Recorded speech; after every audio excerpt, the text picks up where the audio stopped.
ऋषभदेव जी महाराज कि भरत जी महाराज, ये जो मार्ग है ना, रोज खाना रोज कमाना, ये तो जीव जंतु ही करेगा। वैशिष्टता है, बुद्धि जो दी है ना, विचार करने की क्षमता, ये केवल मानुष देह पर है। फिर भी जीव गुमान करता है। गुमान से तात्पर्य अभिमान। अभिमान का अर्थ ही नाम बता रहा है। अभिमान वही अभिमान है। नहीं माने तो क्रोध आए कि तुमने मेरी बात नहीं मानी, यही तो है अभिमान।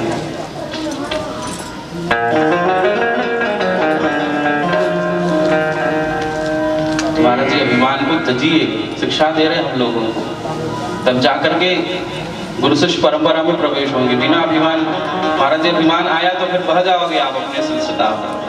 नायम देहो देह भाजाम लोके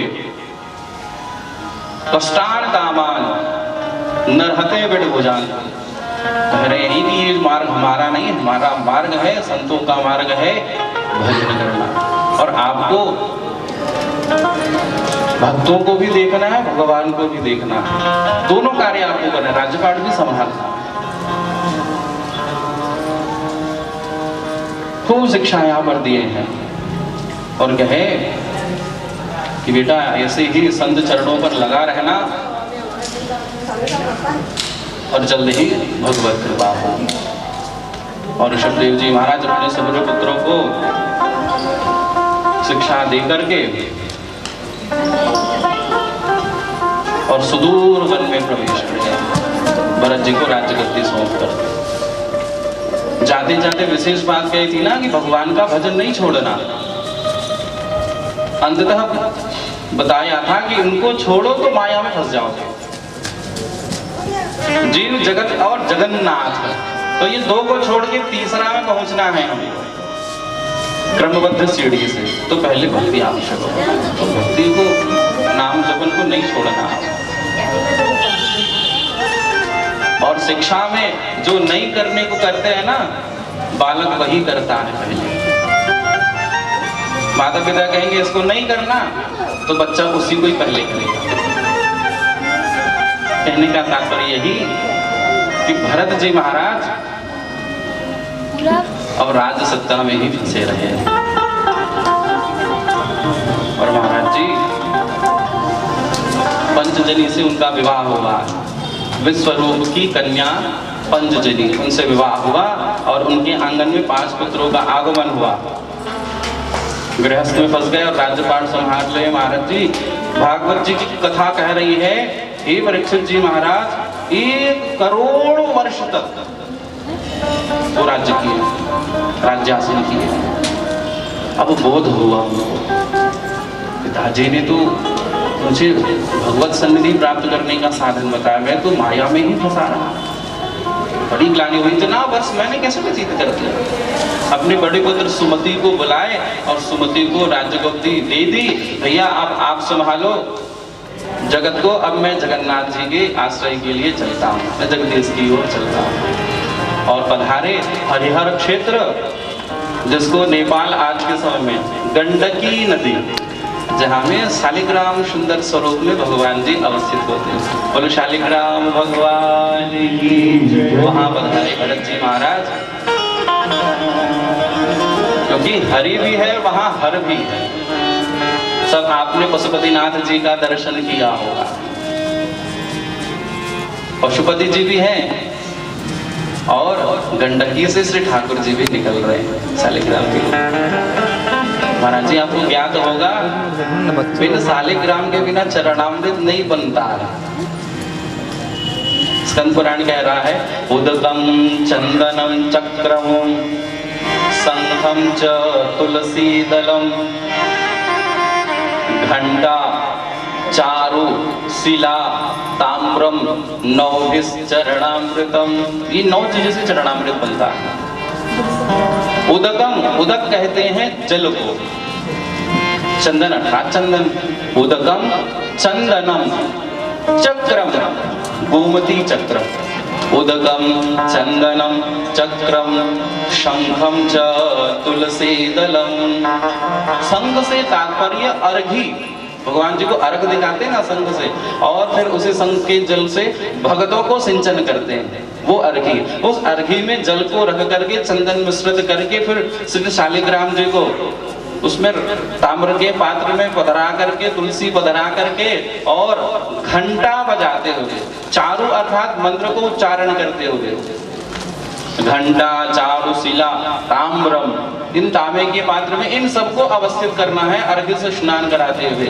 और तब नौभिस चरणामृतमो, बोल शालिग्राम भगवान की।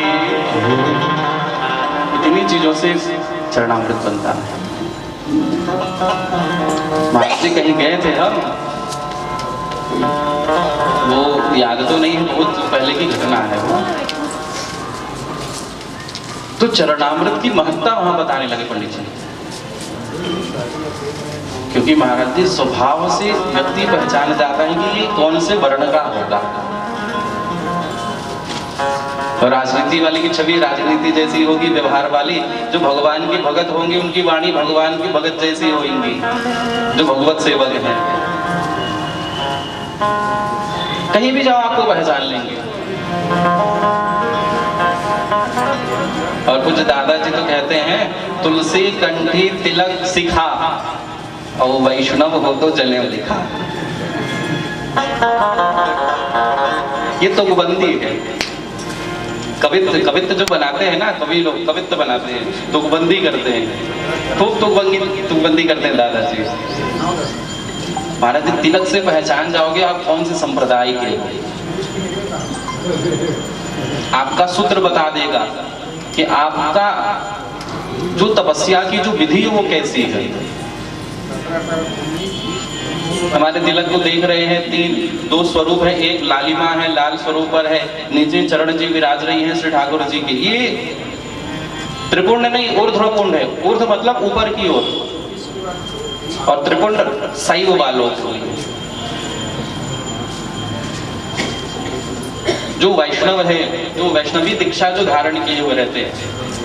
इसमें भी अलग अलग रामानंद संप्रदाय के होंगे, रामानुज संप्रदाय के होंगे, अलग अलग संप्रदाय के तिलक होती है। क्या संप्रदाय ये भी देख करके आदमी पहचान लेता है, ब्राह्मण वो पहचानने वाले को। तो तिलक भी लगाना चाहिए, शोभा है हमारे सनातन धर्म की। व्हाट्सएप पे कभी भी देखा मैं, कुछ आया था, तिलक शोभा है महाराज। तिलक लगने से फिर और सज्जा करने की आवश्यकता नहीं। और भाल सुना रहे, और आज सुबह पूजा में बैठा तो मेरा भाल सुना था, तो दादाजी ने तिलक लगाई क्योंकि मन थोड़ा बिगड़ था इसके लिए। और पूजन में जैसे हमने तुलसी जी का अर्चन किया ना, श्री ठाकुर जी की तुलसी अर्चन, तो फिर सारी, इसलिए भी आज तुलसी अर्चन करवाया, क्योंकि ठाकुर जी के ऊपर ठकुरानी चढ़ती है। शेर के ऊपर सवा से चढ़ते भी नहीं। ठाकुर जी के ऊपर ठकुरानी चढ़ती, ठकुरानी को चढ़ाने से सारी वेदनाएं समाप्त हो जाती है। जो वेदना थी वो समाप्त हो गई। कारण वही था तुलसी दल पधराने का। तुलसी जी का अर्चन हुआ आज ठाकुर जी का। कितने महत्व है महाराज, उनकी कृपा है। तो कहने का तात्पर्य यही है कि जिस गंडकी क्षेत्र पर, गंडकी नदी पर श्री साक्षात शालिग्राम जी उद्भव होते हैं, अब वहां विराजमान रहते हैं। और जब कोई भी भगत जाते हैं तो डुबकी लगाई, और जो आया स्वरूप शालिग्राम स्वरूप में, कोई नरसिंह स्वरूप का शालिग्राम आ जाता है, कोई राम जी के स्वरूप का शालिग्राम आ जाता है, कोई इसमें अंकित धनुष बाण वाला स्वरूप आ जाता है। ये पहचानने की विधि है हमारे शालिग्राम का। और उसके अंदर में स्वर्ण की अंश उस पे रहेंगे, श्याम वर्ण में श्री शालिग्राम जी।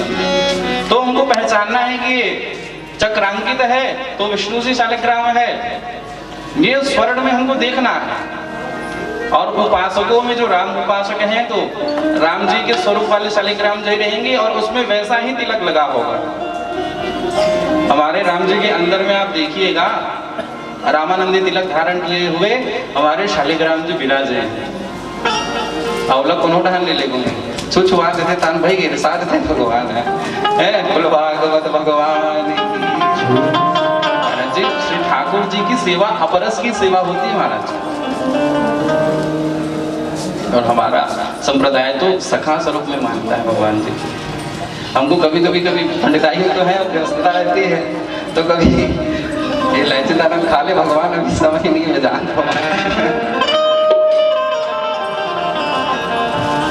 लेकिन हम तो चमका देता नहीं, इसलिए भगवान ने खा ले भाई, हम काली लगाऊंगा सीधा। तो अपने अपने संप्रदाय में किस प्रकार से इष्ट को मानना है ये विधि होती है, तो हमको अपने धर्म के विषय में जानना होगा।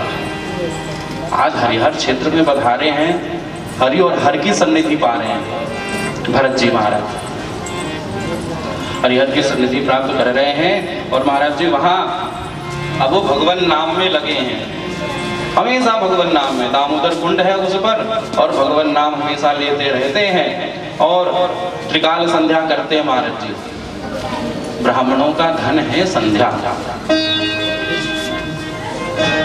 और ब्राह्मण ही आजकल नहीं जानते कि संध्या किसे कहते हैं, है ना। दूर हो जाए तेल महाराज जी दान यदि अब्बड़ सनी पेरा थे मला और कुंदन लखाना पड़ कंबल मिला थे साए साए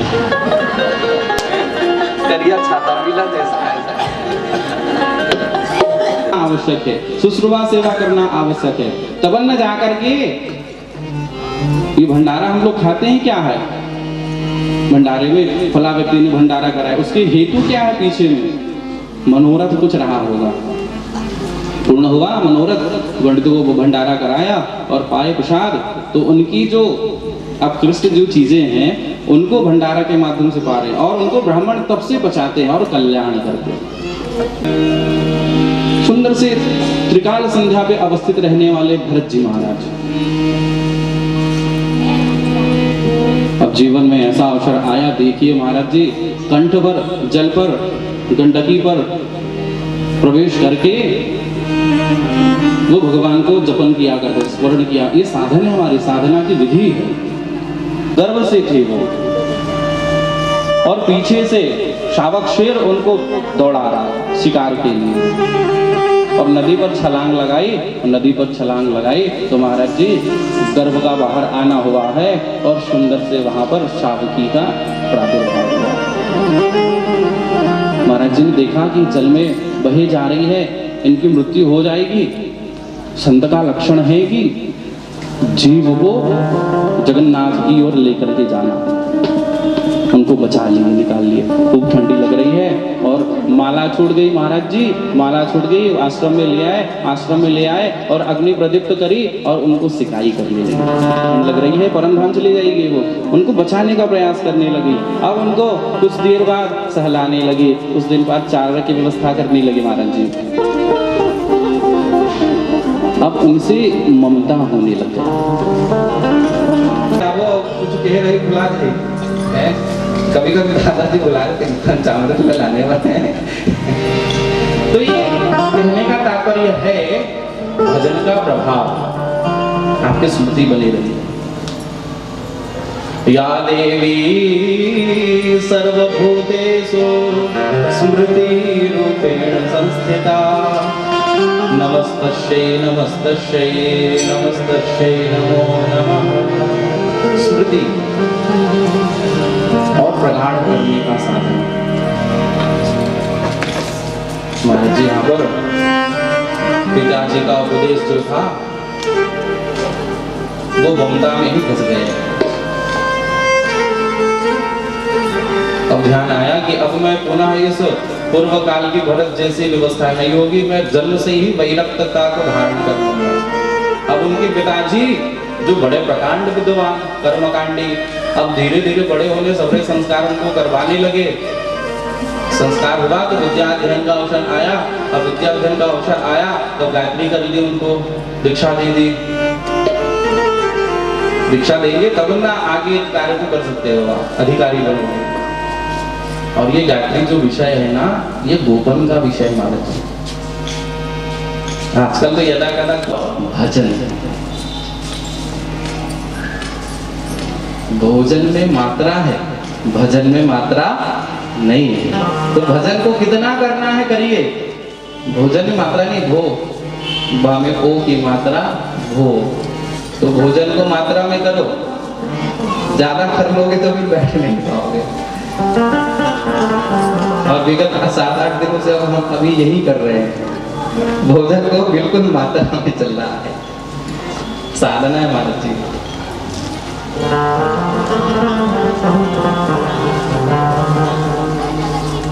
कि आप महामृत्युंजय मंत्र को पढ़ लीजिए, याद कर लीजिए, उसके बाद कहेंगे पिताजी कि जाओ सत्यनारायण की कथा पाठ के आ जाओ, उनके बाद कहेंगे जाओ फला अनुष्ठान करके आ जाओ, जाओ उनके यहाँ से विवाह करवा के आ जाओ, फिर मैं इसी जीवन में फंस जाऊंगा। नहीं भैया, मैं कुछ याद नहीं करूंगा।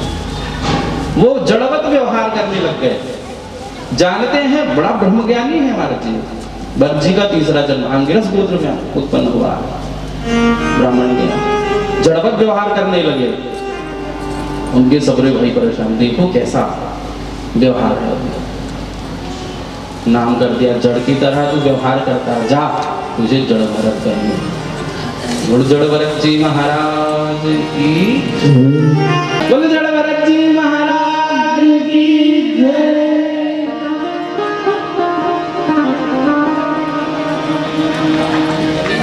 कहने का तात्पर्य है क्योंकि बंधु लोग अब उनको भाने नहीं देते कि जब कोई काम नहीं कर रहा है तो क्या काम तेरा यहाँ।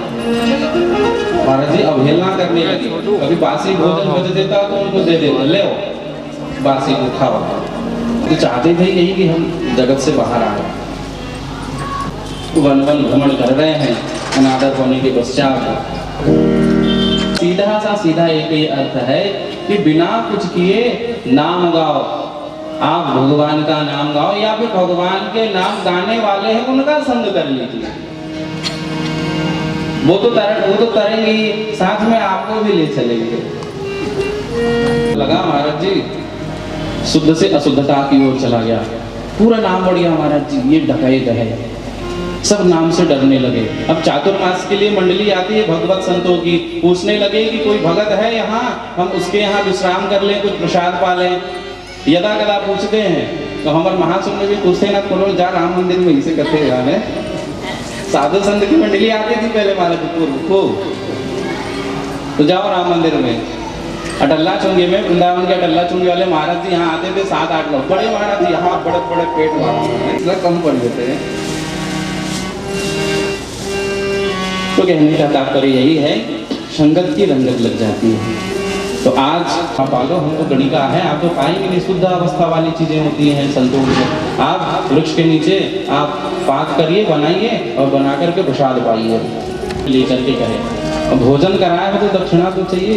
महाराज मान लाना, भोजन करावे दक्षिणा चाहिए, क्योंकि ब्राह्मण से मुखम आशीत, वेद कह रहा है मुख है भगवान का, कौन? ब्राह्मण। आसित मुखम, कौन? ब्राह्मण। पुरुषोत्तम का मंत्र है। ब्राह्मणोस्य मुखमासीत् बाहुराजन्यः कृताः। और बड़ा ऊ है, छोटा ऊ नहीं, उरु नहीं, ऊरू। महाराज जी उच्चारण में गलती हुई तो विद्रासुर आ गए थे। इसीलिए पढ़ा लिखा पंडित जी को पूजा करवाना चाहिए।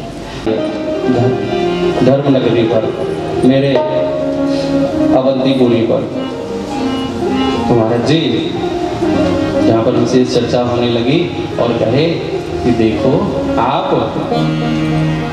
जान करके लो, अनजाने में लो, नाम का प्रभाव तो विषय वस्तु ज्ञान की अपेक्षा नहीं करता। अब इसको यदि हम समझे, जैसे ये विद्युत चल रही है, करंट है इस पर, तो कोई जान करके भी पकड़ेगा तो उसको भी करंट लगेगा। कोई आलस हो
मिश्री तो बोल बोलती। राम राम लड्डू गोपाल नाम की, हरि नाम मिश्री तो बोल बोलती। राम नाम लड्डू गोपाल नाम की, हरि नाम मिश्री तो बोल बोलती। राम राम लड्डू गोपाल नाम की, हरि नाम मिश्री तो बोल बोलती। हरे राम हरे राम राम राम हरे हरे, हरे राम हरे राम राम राम हरे हरे। हरे कृष्णा कृष्ण कृष्ण हरे क्या कह रहे हैं? राम तेरे मन में तो श्याम जीवन में, काटते हैं भक्तों के संकट क्षण में, संकट क्षण में। राम तेरे मन में श्याम जीवन में, काटते हैं भक्तों को संकट क्षण में। राम तेरे मन में तो श्याम जीवन में, काटते हैं भक्तों के संकट जा। माला जपो सुबह शाम इनके नाम की, माला जपो सुबह शाम। और क्या? हरे नाम मिश्री तू बोल बोलती, हरे नाम मिश्री तू बोल बोलती। राम नाम लड्डू गोपाल नाम की, हरे नाम मिश्री तू बोल बोलती। राम नाम लड्डू गोपाल नाम की, हरि नाम मिश्री तो घोल घोल की।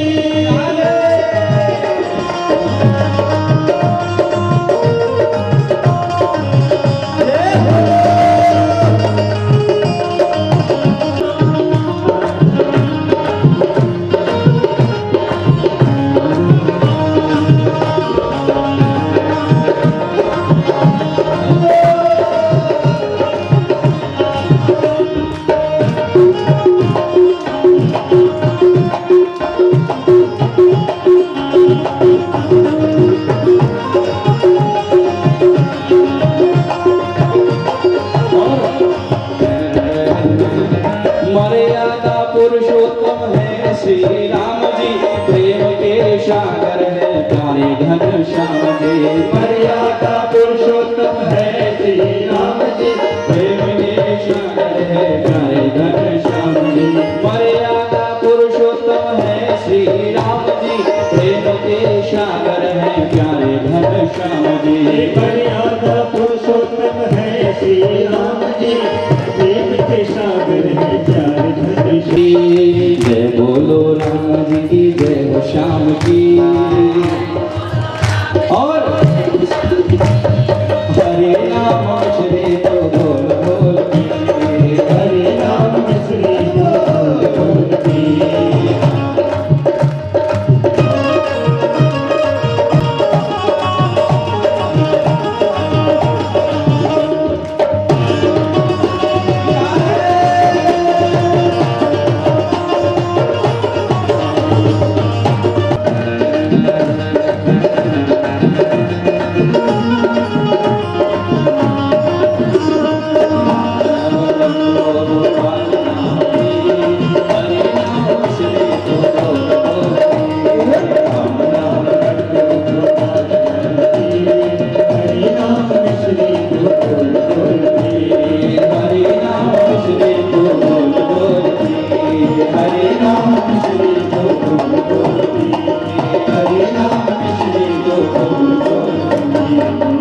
बोलो राम राम महाराज की जय हो। सब करे सुख में करे न तो, और दुख में कर लेते हो तो काबर है। तो दुख में ही क्यों स्मरण करता, उसको मनाइए मन को। और महाराज जी क्षीर सागर तट पर त्रिकूट, तीन कूट, कूट कहते हैं पर्वत को, त्रि कहते हैं तीन को। त्रिकूट, हम लोग अन्नकूट मनाते नहीं, कूट कहते हैं पर्वत को। अब अभी आज जन्म होगा, भगवान जी आविर्भूत होंगे और कल हम लोग गोवर्धन नाथ जी की सेवा करेंगे। परसों विवाह का प्रसंग होगा। तो आसीद गिरिवरो राजन त्रिकूट इति विस्तृतः क्षीणो देनावृतः श्रीमान। एक कूट है सोने का, एक कूट है चांदी का और एक है लौह का। और मान्यो योजनात्युतम, युद्ध कहते हैं 10,000 की संख्या को। त्रिकूट पर्वत कितने योजन का था? 10,000 योजन का। एक योजन में 12 किलोमीटर होता है। अब 10,000 गुणा 12 करो, कितने किलोमीटर का पर्वत होगा? 10,000 गुणा 12, उतने किलोमीटर का पर्वत। उसमें 3 विभाग हैं बराबर बराबर। जल पे प्रविष्ट हुआ है और जल क्रीड़ा कर रहे हैं।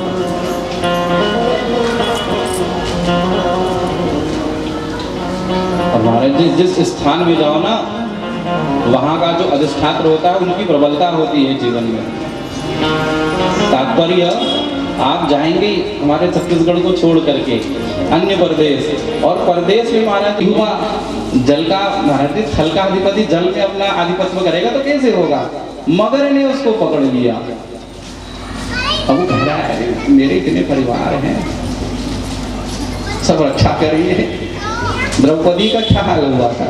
उनके 5 पति थे। भगवान को तो पहले आश्रित नहीं हुआ, उन्होंने पहले अपने 5 पतियों को आश्रित माना ना। तो कहने का विषय यह है,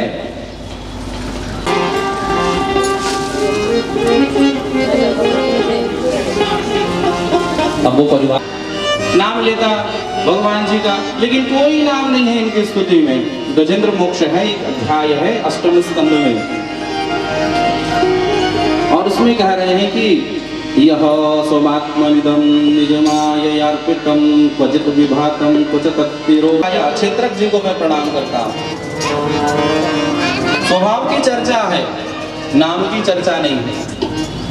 अंतरिक्ष में सबरे देव देख रहे हैं कि गजराज जी की मुक्ति करेंगे, नाम तो ले ले, हम तुरंत आ जाएंगे। सब लोग अपने नाम की स्मृति रही, भगवान जी को मनाया और उसी सरोवर से कमल तोड़े और कमल तोड़ करके भगवान जी को निवेदन करना चाहे। उतने में ही भगवान गरुड़ध्वज होकर के, गरुड़ में सवार होकर के चतुर्भुज रूप में वहां से उपस्थित हो गए। बोले लक्ष्मी नारायण भगवान की जय। करे सुख होय और पाप करे मुक्ति मिले, तो पाप करो सबको।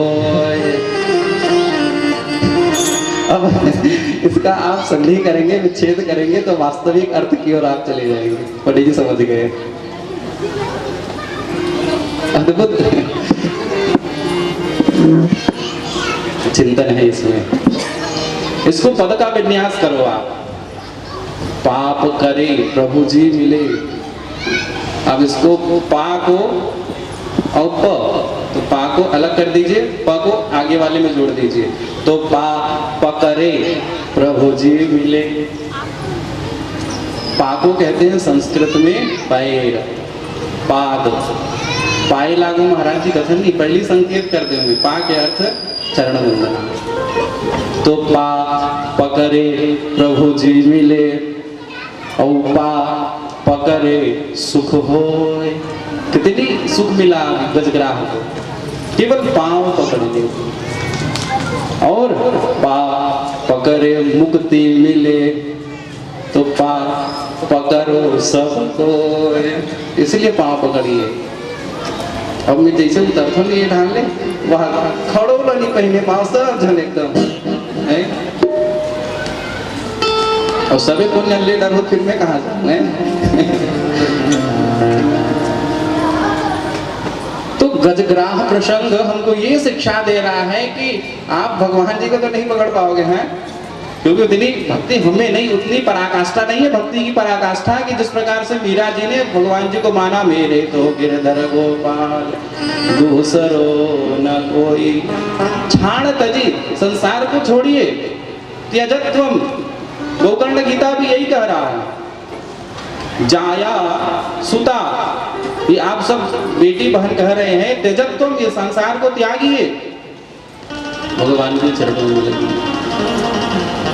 नारद जी ने पूर्व जन्म की कथा बताई। व्यास जी महाराज जब दुखी थे तो इसीलिए जो बताई क्योंकि इसमें भक्त की चर्चा है, भगवान की चर्चा, नियम की चर्चा नहीं है। क्योंकि भक्त और भगवान की चर्चा हो तो बड़ा सुख जीवन में होगा। भक्तमाल जी की कथा उठा के देखिए महाराज जी। पीपा जी महाराज थे जो शेर के कान में भी मंत्र फूके, और हम जाता नहीं दिशा रहा में और सब दाई भाई बैठे। अभी दीक्षा के लिए गए थे तो गुरु जी से यही चर्चा हुई। देखिए आप उसको अन्यथा नहीं लेंगे, जो तात्विक है मैं उसको आपको दर्शन करा रहा हूँ। गुरु जी से चिंतन हुआ, बड़े गुरु जी के पास गए थे, दीक्षा गुरु जी के पास। उन्होंने कहा देखो कैसी विडंबना है हमारे जीवन में, संस्कार शुद्ध है हमारे जीवन। दीक्षा संस्कार कितना बड़ा पवित्र संस्कार है। संस्कार द्विज उच्चते है, संस्कार हो तब द्विज बनता है। और वेद पाठी भवेद विप्र ब्रह्म जानाति ब्राह्मण, वेद कह रहा है।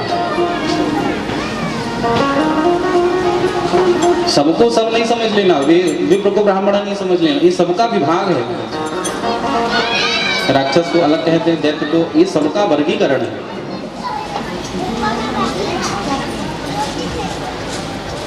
तो संस्कार जो है शुद्धावस्था में किया जाता है। और अमन 11वां दिन करते हैं, और 11वां दिन में शुद्ध होते हैं। चिंतन करो, ये परंपरा है, विधि नहीं है। परंपरा और विधि में बहुत अंतर है।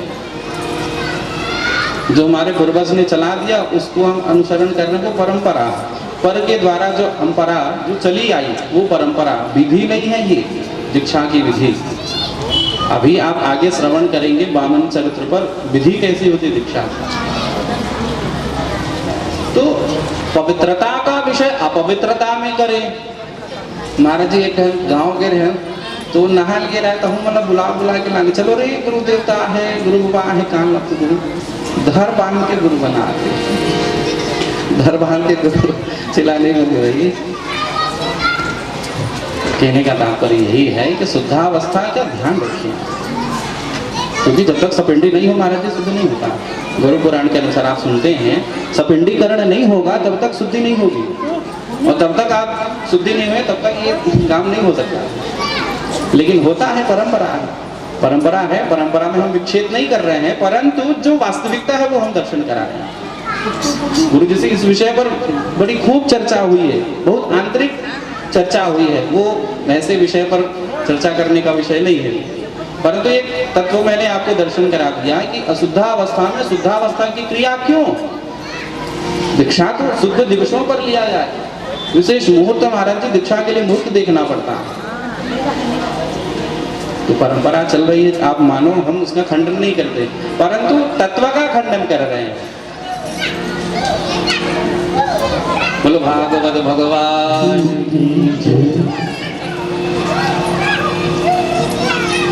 तो संबंध बनाइए आप, तब जाकर के मुक्ति होगी। बिना संबंध के कुछ होने वाला नहीं है। और भगवान से जिन्होंने संबंध बना लिया महाराज जी उनको प्रभु प्राप्त हो जाते हैं। तो आइए भजन के माध्यम से श्रवण करें, फिर आगे कथा की ओर चलेंगे हम सब लोग।